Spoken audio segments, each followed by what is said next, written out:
নমস্কার বন্ধুরা, দেবস ডায়েরি চ্যানেলের পক্ষ থেকে আমি দেবার্ঘ আপনাদের সকলকে আবারও স্বাগত জানাই।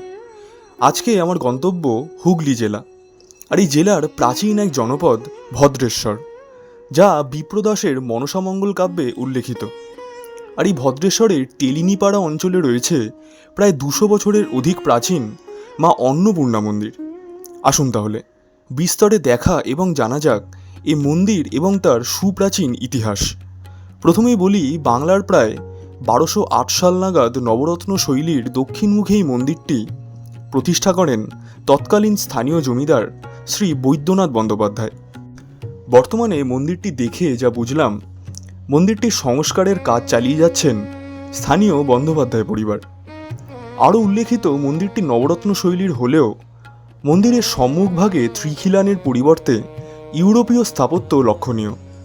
প্রায় 2 বিঘা জমির ওপর অপূর্ব এই মন্দিরের পরিবেশ আপনাদের মুগ্ধ করবেই। আসুন এবার যাওয়া যাক মূল মন্দিরের গর্ভগৃহে। গর্ভগৃহে কাঠের সিংহাসনে বিরাজ করছেন অষ্টধাতুর তৈরি স্বয়ং মা অন্নপূর্ণার বিগ্রহ। তার ডান হাতে অন্নদান করার হাতা এবং বাঁ হাতে অন্নপাত্র। দেবীর ডান পাশে বিরাজ করছেন স্বয়ং ভোলানাথ, তার বাঁ হাতে শিঙা এবং ডমরু এবং ডান হাতে ভিক্ষাপাত্র। এছাড়াও সিংহাসনে আছেন নারায়ণ, লক্ষ্মী, সরস্বতী এবং নারায়ণ শিলা।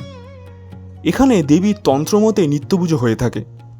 প্রতিদিন মাছ ভোগ দেওয়া হয় দেবীকে। বহুকাল আগে বলি প্রথা থাকলেও এখন তা হয় না।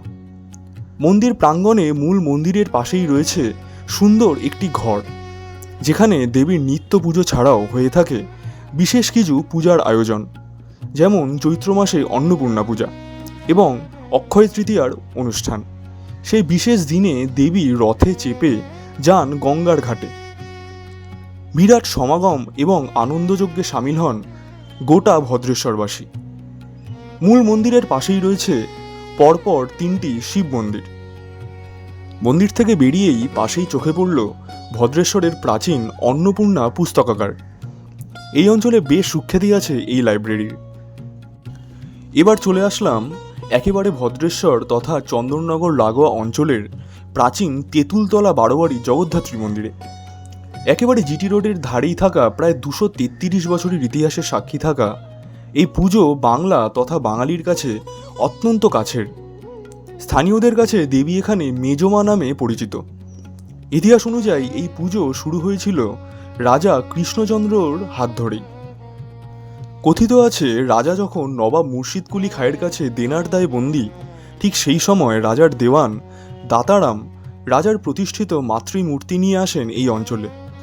নতুন করে আবার পুজো শুরু হয় এখানে। জগদ্ধাত্রী পুজোর সময় লাখো লোকের সমাগম ঘটে এই মন্দিরে।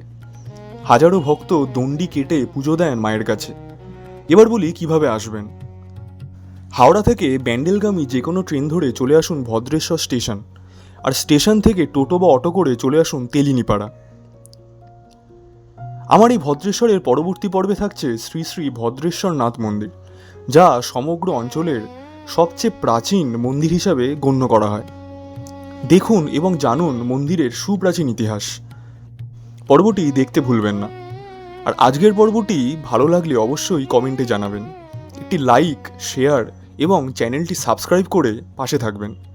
দেখা হচ্ছে পরের পর্বে। ভালো থাকবেন।